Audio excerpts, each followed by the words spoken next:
जदि विद्युत आघात लगुच से स्थित में कौन करा जाई पारे प्राथमिक भाव में कौन करवा दरकार और कौन न करवा भी दरकार। जनरली विद्युत जो आघात हुए आप हाई वोल्टेज करंट कि लो वोल्टेज करंट देखा जाए जदि हाई वोल्टेज करंट अच्छे से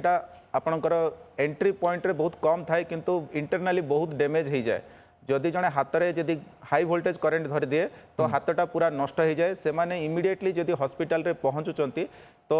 आम ताको फेसियोटोमी बोली गोटे इमरजेंसी प्रोसीजर अच्छी जोटार कि आम रक्त संचालन बढ़ाई दे था जोटार हाथर बचार चांसेस थाए जदि लो वोल्टेज करंट अच्छी तो आप लोकल ट्रीटमेंट नहीं पारे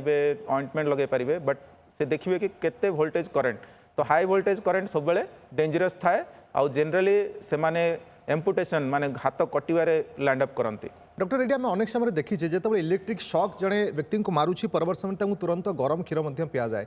आ पछरे कौन लॉजिक थाए। हाँ या तो किसी एमती लॉजिक नहीं साइंटिफिकली एटा किसी प्रूवन नहीं ये वन टाइप ऑफ एनर्जी पूरा डाउन हो जाए से ना कौन लगू ना बेसिकली पोटासियम सब सोडियम पोटासियम इम्बैलेंस थाए तो सेटा सहित मिल्क सहित I don't think any relation.